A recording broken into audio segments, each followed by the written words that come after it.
স্বপ্নই আর কি। আমার কাছে লাগে মানে অনেক অনেক বছর পরেও সম্ভব কিনা জানি না। বাংলাদেশের মন্ত্রী মিনিস্টার যেই গভর্নমেন্ট আসুক না কেন সবাই কিন্তু এই দেশের বা উন্নত বিশ্বের সব ধ্যান ধারণা সব উনাদের আছে, কিন্তু আসসালামু আলাইকুম দর্শক, আজকে 7ই মে টাওয়ার হ্যামলেটের ঐতিহাসিক নির্বাচন। সাধারণ ভোটার কাকে ভোট দিছে আমি জানি না, তার কাছে শুনবো তার ভোট দেওয়ার অনুভূতি এবং যেখানে আমার জন্মস্থান তারও জন্মস্থান শুনবো তার কাছে যে বাংলাদেশ আর এদেশের সম্পর্কে পার্থক্যটা কী, ভোটের ব্যবধানটা কী।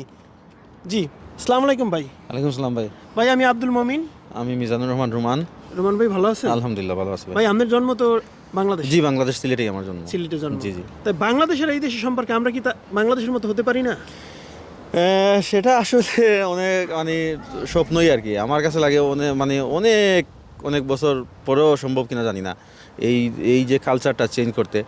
আসলে বাংলাদেশে দেখেন, বাংলাদেশের মন্ত্রী মিনিস্টার যেই গভর্নমেন্ট আসুক না কেন সবাই কিন্তু এই দেশের বা উন্নত বিশ্বের সব ধ্যান ধারণা সব উনাদের আছে, কিন্তু আসলে বাস্তবিক প্রয়োগটা আমরা দেখি না কিংবা নাই। এই যে দেখেন বুথ সেন্টারের সামনে, এই যে দেখেন রাস্তা মানে একেবারে নর্মাল, এই যে দেখেন পুলিং স্টেশন আর কয়েক গজ ভিতরেই পুলিং স্টেশনটা, এই যে দেখেন রাস্তার পরিবেশ। আপনি বাংলাদেশে তো এরকম সেন্টারের সামনে গেলে আপনি পোস্টার সাটানো, রং বেরঙের পোস্টার পাবেন, লিফলেট এইসব। তারপরে রাস্তার পরিবেশটা দেখেন, কোনো লিফলেট রাস্তায় আছে? কোনো রাস্তাঘাটে কোনো লিফলেট কিছুই নেই। দেখেন পরিবেশটা খুবই সুন্দর না? আমি যে বুট দিতে গেলাম এই যাওয়ার সময়, এই যে এখানে কয়েকটা সব পার্টির লোক আছে, সবাই উনাদের লিফলেটটা দিছে, কিন্তু কেউ বলে নাই যে ভাই আমার বুটটা দিন, আমার বুট। সবাই লিফলেটটা দিছে। এই লিফলেটটা আগেও আমি ঘরে পাইছি।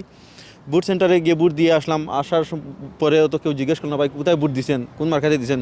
এগুলাতে আসলে প্রাইভেসি থাকে না এরকম জিজ্ঞাসা, বা কেউ জিজ্ঞাসা করে নাই এখানে।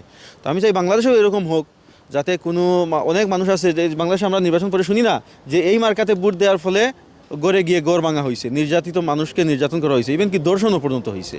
সো এই পরিবেশগুলো আসলে আমাদের মানে আমাদের কারেন্ট যে গভর্নমেন্ট আছে তাদেরকে বলবো যে ভবিষ্যতে যে নির্বাচনগুলো হবে, স্থানীয় নির্বাচন হোক আর যে কোনো নির্বাচনই হোক, এই নির্বাচনগুলো যাতে সুষ্ঠুভাবে হয়। কেউ যাতে অন্য পার্টিকে বুট দিলে যাতে কোনো ধরনের হয়রানি যাতে না হয়, সেই আসলে জিনিসটা আমাদের সবারই খেয়াল করা উচিত। একজন ভোটারের কথা, বাংলাদেশে এরকম পরিবেশ চাই। মন্ত্রী হন, মিনিস্টার হন, যারাই হন, আজকে লন্ডনের বুকে তারা সবাই আসেন।